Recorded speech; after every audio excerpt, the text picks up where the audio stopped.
Hi, my name is Emma Kaitirai, and I'm a systems strategist. And in today's video, I'm going to show you how to book appointments on behalf of your clients and Dubsado.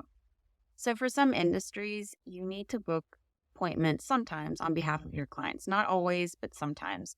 I see this a lot with interior designers who have different milestones in their project. And when they go from design concept to design development or installation and things like that, they tend to book the appointments on behalf of their clients, or sometimes they offer the clients a list of options in an email, and once the client gets back, they book it on their behalf.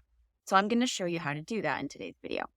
So to do this manually, you're going to come to the client's project, you're going to go to the Appointments tab and click Schedule Appointment, and then use Existing Scheduler Template.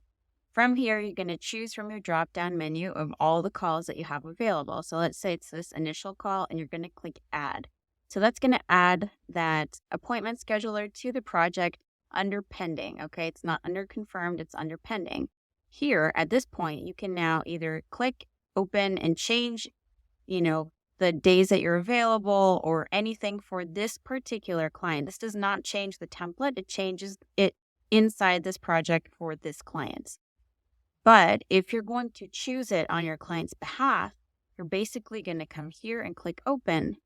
And then once this shows up, you're going to select the date and time, and you're going to click submit and finish. If you have a form, you'd fill out the form and then just book it on their behalf.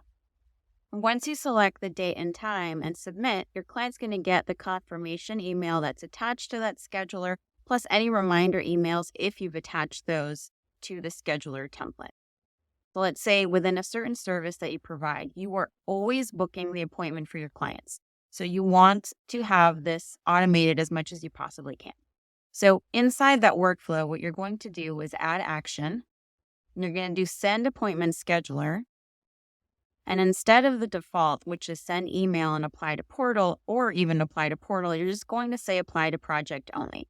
It can be confusing because it seems like it's sending the client something. It's not sending the client anything. It's just applying the scheduler to the project the way that I did before when I showed you how to do it manually. It's just doing that step on your behalf. So you're going to set the timing of this task, this action, to happen whenever it makes sense, right? You can tie it to the steps before. You can set it on a specific date after the workflow started. You set that however you want. And then you're just going to choose the scheduler that applies in this case. I'm going to choose the same initial call, and then I'm going to hit apply.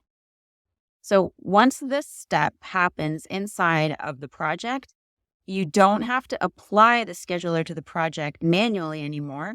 That'll be done. What you have to do is go inside the project and select the date and time for your client. So a lot of times what I do for clients when I set up workflows for them, I add an action and I put it to do, and I assign it to, whoever it needs to go to, and say, initial call scheduler applied to project for, and then I find the client's full name, go to project, select date and time, initial call that was aligned to in, whichever call in, concept, design, presentation. Okay.